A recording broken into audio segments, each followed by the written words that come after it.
신약성경 204쪽입니다. 사도행전 10장 24절에서 35절 말씀입니다.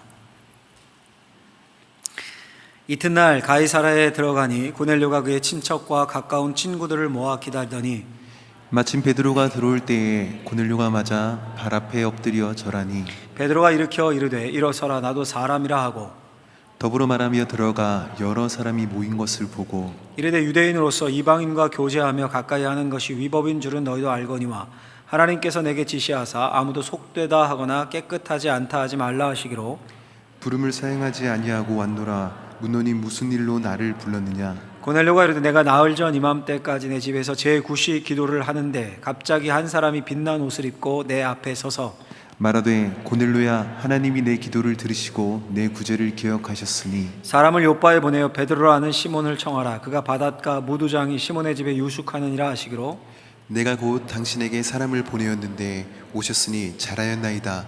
이제 우리는 주께서 당신에게 명하신 모든 것을 듣고자 하여 다 하나님 앞에 있나이다. 베드로가 입을 열어 말하되 내가 참으로 하나님은 사람의 외모를 보지 아니하시고 각 나라 중 하나님을 경외하며 의를 행하는 사람은 다 받으시는 줄 깨달았도다. 아멘.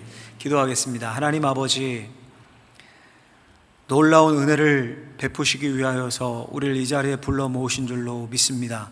말씀 앞에 있사오니 주께서 주시고자 하는 바 뜻을 우리에게 알려주시고 악한 사탄 마귀 그 말씀 채가지 못하게 성령께서 온전히 운행하는 시간 되게 하여 주옵소서. 예수님의 이름으로 기도하옵나이다. 아멘. 오늘은 역사적 만남이라는 제목으로 하나님의 말씀을 전하고자 합니다. 사진을 몇 장 보는 것으로 설교를 시작하려고 합니다. 첫 번째 사진 보여주시면요, 2018년 판문점 남북 정상회담입니다. 선명히 기억하시죠?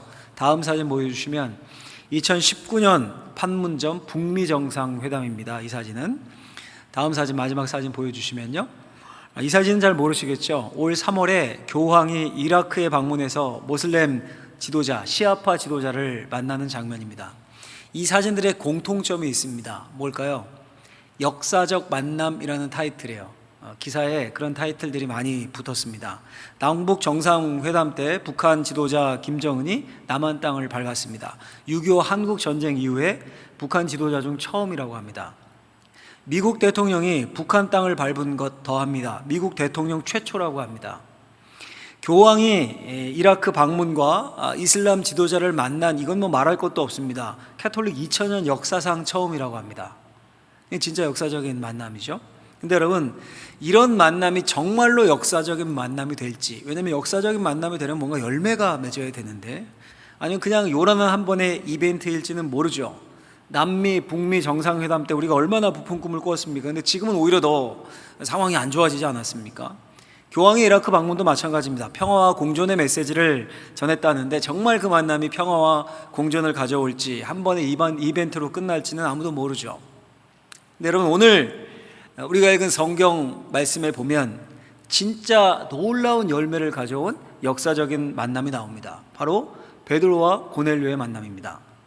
사도행전의 핵심이 뭡니까? 성령께서 이 땅에 임하시고 복음이 예루살렘을 넘어 사마리아로, 예루살렘을 넘어 유대로, 유대를 넘어 사마리아로, 사마리아를 넘어 땅끝까지 진군하는, 이게 사도행전의 핵심입니다. 근데 그 단계마다 제가 계속 사도행전 요즘 설교 때마다 말씀드리죠. 엄청난 장벽이 있었습니다. 예루살렘에서 유대로, 유대에서 사마리아로, 사마리아에서 땅끝으로 가는 그 사이사이마다 엄청난 난관, 장애, 장벽이 있었습니다. 그 중에서도 땅끝으로 갈 때, 땅끝인 이방을 향해 복음이 퍼지는 것은 당시 사고 세계관에 의하면 거의 기적에 가깝습니다. 근데 그걸 가능하게 했던 출발이 바로 베드로와 고넬료의 만남입니다. 사도행전에서 예수님을 믿은 이방인 첫 회심자가 고넬료입니다. 앞에 혹시 에티오피아 내시, 좀 똑똑한 분들 기억하실 줄 모르는데, 학자들에 따르면 그 사람은 디아스포라 유대인이었을 거다, 이렇게 추정하는 분이 많아요. 그러니 고넬료가 첫 이방인 회심자라는 거예요. 이 고넬료로부터 시작해서, 우리도 이방이잖아요, 엄밀히 얘기하면. 이 반대편, 지구 반대편인 우리에게까지 복음이 이른 겁니다. 그러니까 오늘 만남, 베드로와 고넬료의 역사적 만남을 통해서 하나님이 우리에게 주시는 교훈 두 가지를 나눠 생각해 보고 은혜를 나누고자 합니다. 첫 번째는요, 같이 화면 보고 해보겠습니다. 하나님은 그 내면이 겸손해서 은혜를 사모하는 자를 받으신다. 하나님은 내면이 겸손이라는 단어가 중요해요. 겸손해서 은혜를 사모하는 자를 받으신다. 베드로가요, 자신이 머물던 욥바에 머물고 있었거든요. 욥바라는 항구 도시에. 그런데 고넬료가 보낸 사람들과 함께 고넬료의 집에 있는 가이사라라는 곳으로 갑니다. 가이사라라는 동네로. 약 직선으로 40에서 50km 정도 떨어진 거리입니다. 꽤 시간이 걸렸겠죠. 좋게 하룻길은 걸렸을 듯 합니다. 출발한 다음 날 도착을 합니다. 24절에 보면 이튿날 가이사라에 들어가니 고넬료가 그의 친척과 가까운 친구들을 모아 기다리더니, 고넬료가 친척 친구들을 다 모아서 집에 모아서 기다리고 있었습니다. 베드로가 문을 열고 들어오는 것을 보자마자 고넬료가 어떻게 합니까? 우리 그 구절을 읽어보죠. 같이 한번 25절, 26절 읽습니다. 마침 베드로가 들어올 때 고넬료가 맞아 발 앞에 엎드려 절하니 베드로가 일으켜 이르되 일어서라, 나도 사람이라 하고. 아멘. 굉장한 장면이죠. 베드로를 보자마자 고넬료가 베드로의 발 앞에 엎드려서 절을 합니다. 경배를 해요. 아직 복음을 모르는 고넬료였는데 하나님의 사자가 나타나서 청하라고 한 사람이니까 베드로를 천사같이 귀한 사람으로 여겼던 것 같습니다. 베드로가 깜짝 놀랍니다. 그 모습에. 처음 보는 로마의 백부장인데 혼자도 아니고 사람들 다 모아놓고 기다리고 있는 것도 놀라운데 자기를 보자마자 발 앞에 엎드려서 절을 하니까 굉장히 당황했던 것 같아요. 황급히 고넬료를 일으켜 세우면서 이렇게 얘기하죠. 나도 사람입니다. 이렇게. 그럼 가만 생각하면 아주 희한한 일이 벌어지고 있는 겁니다. 마치 우리나라 일제강점기에 일본 순사 중에 그래도 좀 지위가 있는 그런 순사가 민족 지도자, 민족의 그것도 그 종교 지도자, 동학 지도자 발 앞에 엎드려 절하는 그런 상황인 겁니다. 아니, 그거보다 더해요. 오늘 본문 25절에 보면 엎드려 절하니 이런 표현이 나오는데요. 이 표현은 노예가 주인의 발에 입을 맞추는 행위 또는 하나님을 경배한다라는 의미로 사용한 단어입니다. 그리고 이게 격에 맞습니까? 백부장이 식민지 유대의 유명인도 아니고 어부 출신의 베드로 앞에 엎드려 절을 하는 겁니다. 엎드려 절을 하나님처럼 여기고. 그래서 베드로가 나도 사람입니다 이렇게 얘기한 거예요. 또 베드로 입장에서도 말이 안 됩니다. 유대인이 이방인과 교제하는 것은 금기시되는 일입니다. 근데 이방인의 집까지 들어갔어요. 걸어서 자기가. 그리고 이방인들에게 뺑 둘러싸여 있습니다. 이게 있을 수 없는 일입니다. 그러니 고넬료나 베드로 둘 모두에게 있을 수 없는 일이 일어났습니다.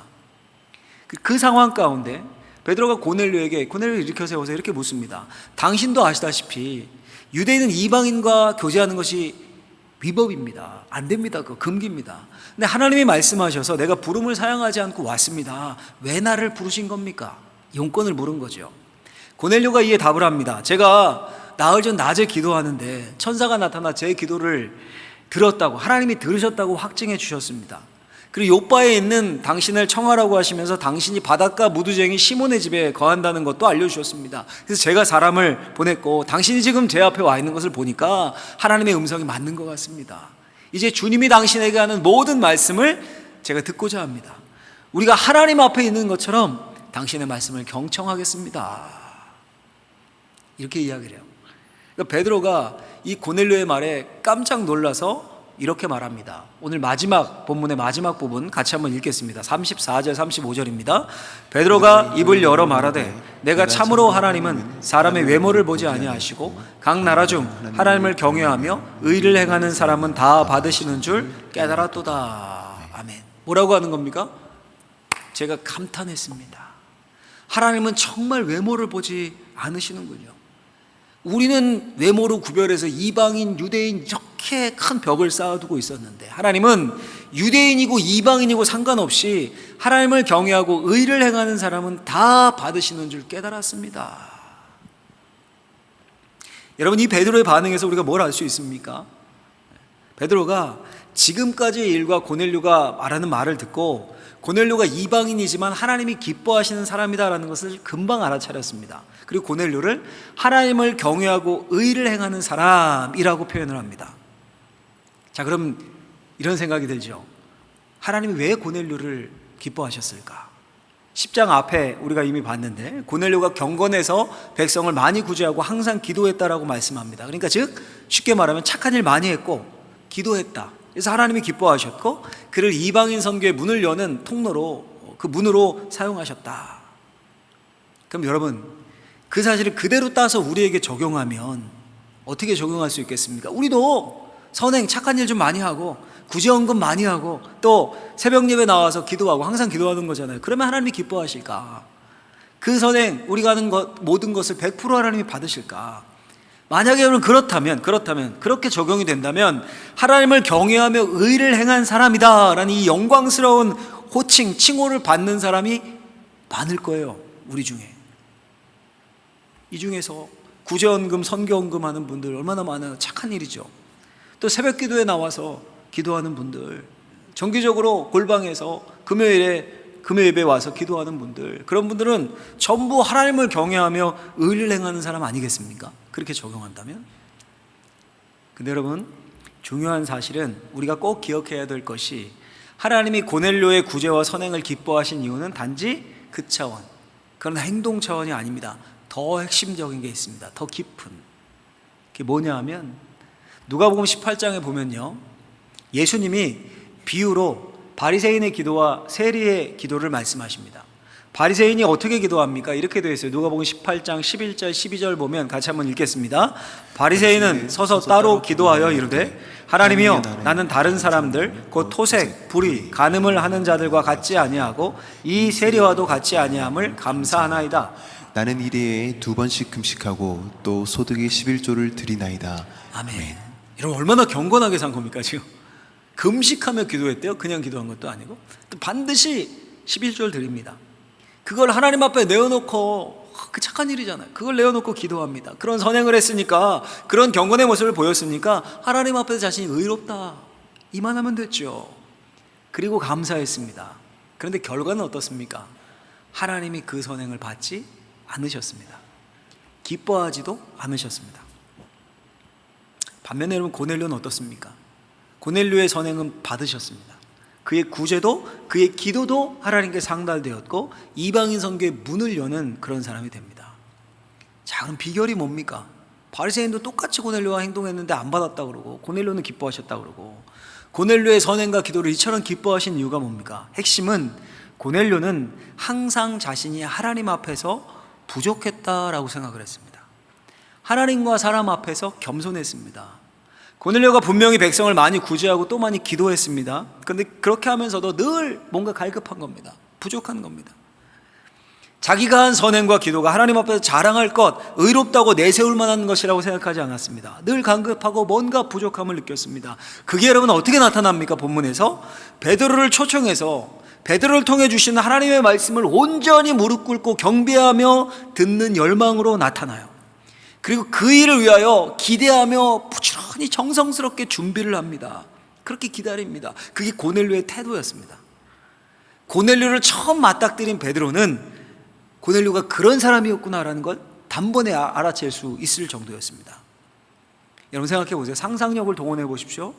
베드로가 고넬료의 집에 들어갔습니다. 들어갔을 때 가까운 친척과 친구들을 다 모아놓고 베드로를 기다리고 있었습니다. 분명히 고넬료가 불러서 초청해서 온 거죠. 친구와 친척들이. 2000년 전에 휴대폰 있습니까? 전화해서 부른 겁니까? 아니면 뭐 이메일이 있습니까? 뭐 연락 수단이 있습니까? 통신 수단은 딱 하나예요. 직접 사람 보내는 것밖에 없습니다. 그래서 고넬료가 베드로 청하기 위해서 전화한 게 아니라 사람을 보냈지 않습니까? 직접 요바로. 그런데 여러분, 그렇게 사람을 다 보내가지고 불러 모은 겁니다. 청해 왔습니다. 청해 왔는데 언제 자신의 집 가이사라에 베드로가 도착을 할지 알 수 있습니까? 오면서 전화합니까? 언제쯤 도착합니다. 알 수가 없습니다. 알 수 없어요. 대략 그냥 짐작할 뿐입니다. 게다가 베드로가 바로 그 소식 전하는 사람들이 왔을 때 바로 출발한 게 아닙니다. 고넬료가 보낸 사람들을 불러들여서 자신이 머물던 곳에서 하룻밤 묵습니다. 23절 보면 베드로가 불러들여 유숙하게 아니라 같이 잤다는 겁니다. 머물고. 그리고 다음날 채비를 하고 떠났습니다. 오다가도 한 40-50km면 뭐 부지런히 오면 반나절, 한나절이면 올 것 같은데 쉬엄쉬엄 자고 하루를 보내고 그 이튿날 가이사라에 도착했다. 아까 그렇게 돼 있었죠. 그러니 고넬료는 언제 베드로가 도착할지 이 도통 알 수 있는 길이 없는 겁니다. 그냥 천사가 말씀한 대로 행했으니까 베드로가 반드시 올 거다, 이런 믿음만 있었습니다. 그런데 사람들을 다 불러 모아서 준비시키고 기다립니다. 친척과 친구들, 불러 모을 수 있는 사람들 다 불러 모아요. 얼마나 자랑을 했겠습니까? 그러면서 꼭 한번 와봐라, 꼭 한번 와봐라, 또 올라온 일이 있을 거다, 막 이러면서. 그래 추측을 하는 거죠. 추측을. 제일 빠르게 오면 이 시간쯤 오겠다. 그때부터 기다렸겠죠. 그때부터. 어쩌면 많은 하루를 기다렸을 수도 있습니다. 그동안 모인 사람들 극진히 대접을 했겠죠. 극진히. 이것이 고넬료의 겸손한 마음이었습니다. 한마디로 표현하면 간절함. 그리고 베드로를 보자마자 진짜 온 거예요. 눈앞에. 마치 하나님을 만난 것처럼 그의 발 앞에 넙죽 엎드려 하나님께 경배하는 것처럼 절을 합니다. 자신의 신분이 그 로마 제국의 군인 중에서도 지휘자였는데도 하나님의 말씀을 듣고자 하는 열망이 가득했습니다. 자기가 부족했다고 생각했습니다. 이런 고넬료의 겸손한 마음을 하나님이 받으신 겁니다. 그러니까 고넬료의 선행과 기도, 나타난 행동의 그 밑바탕에 뭐가 있었던 겁니까? 겸손함, 은혜를 사모하는 겸손함이 깔려 있었던 겁니다. 가수 여러분 박진영 씨 아십니까? 박진영 씨 아시죠? 제가 언젠가 그 가수 박진영 씨가 사장이잖아요. 소속사를 가진 소속사 가수들에게 강의한 것을 이렇게 블로그에서 본 적이 있습니다. 그 기억이 설교 준비하다가 나서 찾아봤는데 영상으로도 있더라고요. 영상으로 봤어요. 제가 세 가지를 강조를 하던데 그 세 번째가 겸손이었습니다. 겸손. 이렇게 말을 하는 겁니다. 그 소속사 가수들에게. 정확하게 워딩이 뭐 일치하지는 않지만 이런 말을 하는 겁니다. 마음속으로 너희들 겸손해야 돼. 너희 차 운전해 주시는 분들, 너희 옷 들어주시는 언니들, 가수니까요. 행동으로 잘하라는 게 아니라 마음속으로 진짜 고마워해야 해. 겸손은 보험 같은 거야. 겸손하지 않아도 성공할 수 있어. 그런데 문제는 살다 보면 위기가 와. 위기 때는 주변 사람 도움이 필요해. 혼자서는 위기를 빠져나올 수가 없어. 이런 조언을 젊은 가수들에게 하더라고요. 여러분, 이렇게 세상에서 성공하기 위해서도 마음의 겸손을 이야기하는데 우리 하나님이 보시기에는 어떨까요? 겸손은 절대적입니다. 신앙생활을 성공이라고 표현하기 그렇지만 하여간 어쨌든 신앙생활을 성공적으로 해서 하나님 앞에 갈 때까지 성공적으로 신앙생활을 했다, 그렇게 말할 수 있다면 그 밑바닥엔 꼭 뭐가 있어야 된다고요?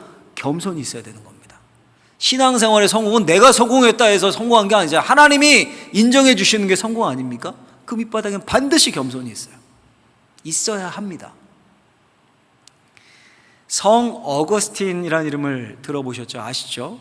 기독교 역사상 가장 위대한 성인 중 한 사람입니다. 어거스틴이 많은 사람에게 편지를 썼습니다. 히포의 주교였어요. 주교. 많은 사람이 편지를 썼는데 410년경에 알렉산드리아라는 곳에 주교 디오스코루스라는 사람에게 이런 편지를 씁니다. 나중에 이 사람이 교황이 돼요. 그 대단한 사람이었겠죠. 그 편지의 일부를 읽어드리면 이렇게 쓰고 있습니다. 나의 디오스코루스요, 나는 그대가 온전한 경건함으로 자신을 하나님께 드릴 수 있기를 바랍니다. 또 나는 그대가 그대 자신을 위하여 우리 행위의 약함을 보고 계시는 바로 그 하나님께서 준비하신 그 진리만을 붙잡는 사람으로 자신을 준비할 것을 기대합니다. 그 다음 대목이 아주 중요한데요. 이렇게 얘기해요. 그리고 편지에서 그 길의 첫 번 부분은 겸손입니다. 둘째도 겸손입니다. 셋째도 겸손입니다. 그리고 나는 이것을 그대가 신앙의 방향을 물어볼 때마다 다시 반복하여 강조하려고 생각합니다. 다른 교훈을 줄 것이 없어서가 아닙니다. 다만 우리가 행하는 모든 선한 일, 동시에 우리가 생각을 따라 지켜나가려는 목적들, 우리가 최선을 다하는 노력들, 우리 스스로 조심하는 것들, 그 모든 것들에 겸손히 앞서가며 동행하고 또 따라오지 않으면 그 모든 선한 행위들 스스로 취하하고 싶어하는 교만이 모든 것을 우리의 손에서 빼앗아 가버리기 때문입니다. 이게 어거스틴의 편지입니다. 첫째도 겸손, 둘째도 겸손, 셋째도 겸손이라고 해요. 그렇지 않으면 우리 스스로를 취하하려고 하는 교만이 우리 손에서 모든 것을 빼앗아 가버린답니다. 여러분, 겸손한 마음으로 은혜를 사모하고 갈망하는 것, 그것이 가장 하나님이 우리에게 원하시는 겁니다. 베드로와 고넬료의 역사적인 만남이 고넬료의 겸손한 마음에서 출발했습니다. 겸손히 은혜를 갈망했던 고넬료를 하나님이 기쁘게 받으셨고, 사도행전에서 가장 중요한 역사의 한 페이지를 장식하게 하셨습니다. 여러분, 오늘도 그래요. 우리에게 필요한 게 뭐라고요? 겸손. 겸손히 하나님의 은혜를 갈망하면 하나님의 기쁨이 되고, 겸손히 하나님의 은혜를 갈망하면서 행하는 우리의 모든 신앙의 행위들이 하나님이 받으시는 것이 되시고 하나님이 사용하시는 것이 되는 겁니다. 그리고 하나님이 만남의 축복을 허락하시고 역사적인 만남을 이루게 하시고 열매를 더하게 하십니다. 그런 놀라운 축복이 저 우리 사랑하는 성도님들에게 있길 예수님의 이름으로 축원합니다. 축원합니다. 둘째로요, 우리 한 가지 더 생각해 보겠습니다. 같이 한번 해보겠습니다. 하나님은 고넬료와의 만남을 통해 베드로에게 하나님이 어떤 분인지 알려주셨다. 고넬료와 베드로와 만나게 하셔서 하나님이 베드로에게 하나님이 어떤 분인지를 알려주셨어요. 베드로가 고넬료를 만나고 그 간절함을 단번에 알아차린 겁니다. 그래서 말을 하죠. 34절 35절 오늘 결론 부분 같이 한번 다시 또 읽어보겠습니다.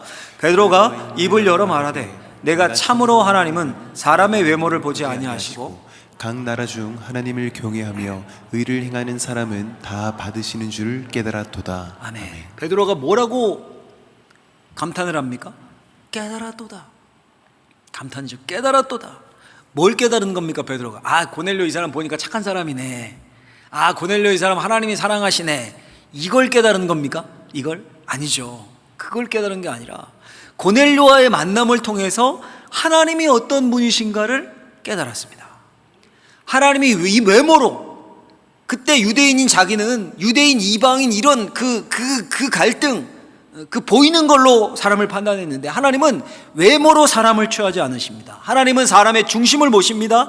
그 마음이 겸손하고 은혜를 갈망하는 사람이라면 유대인이건 이방인이건 남자건 여자건 모든 사람을 다 받으셔서 구원하시는 분이심을 깨달은 겁니다. 선민의식이다 뭐 이런 거, 그게 아니라 하나님께 차별이 없음을 깨달은 겁니다. 여러분, 이 한 가지 사실을 깨닫게 하시고 땅 끝을 향해 이방인 선교의 문을 여시기 위해서 하나님이 여러분 어떻게 일하십니까? 어떻게 일하십니까? 고넬료와 베드로를 만나게 하신 거예요.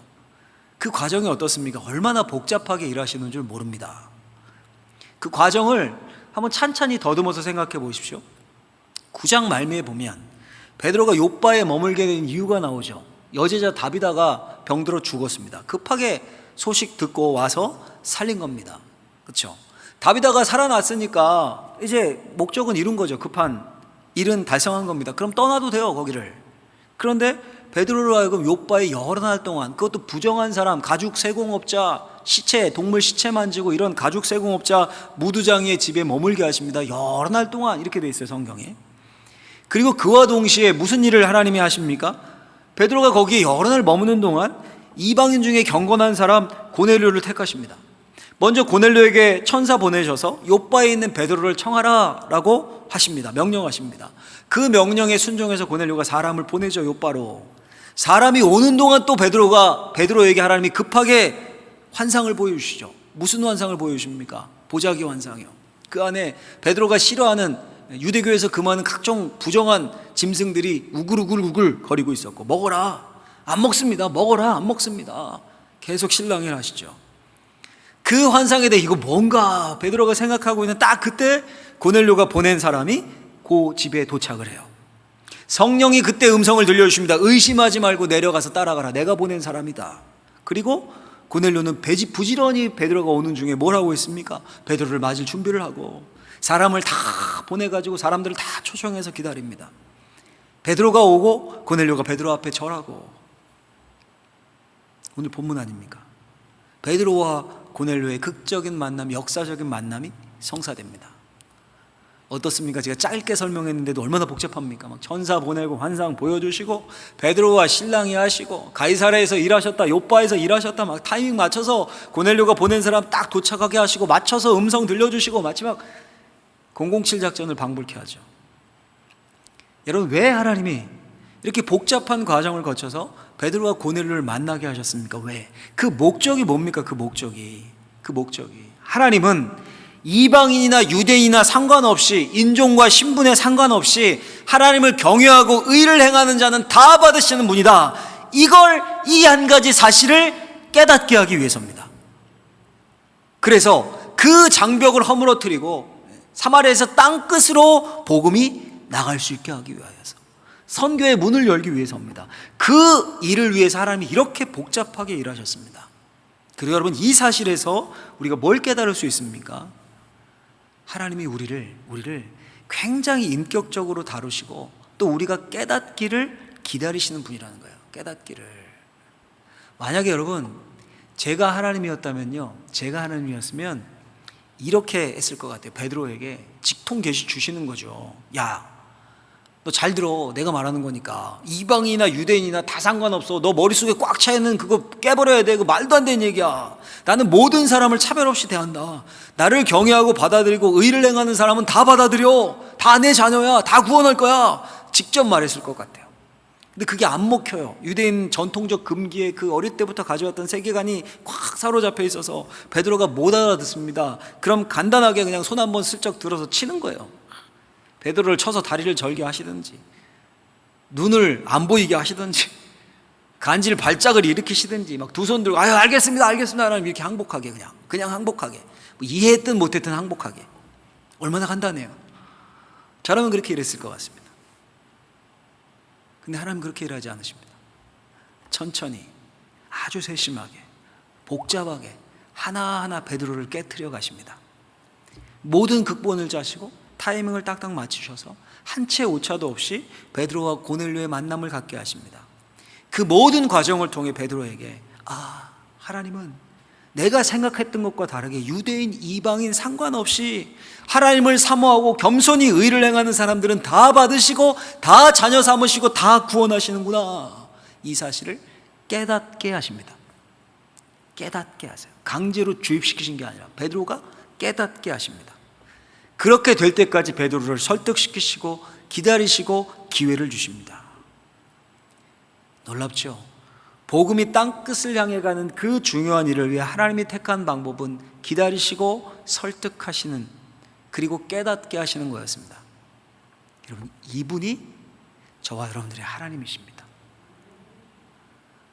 하나님은 기본적으로 우리를 인격적으로 대하십니다. 그리고 그 궁극적인 목적은 하나님이 어떤 분이신가를 우리가 아는 겁니다. 체험하는 겁니다.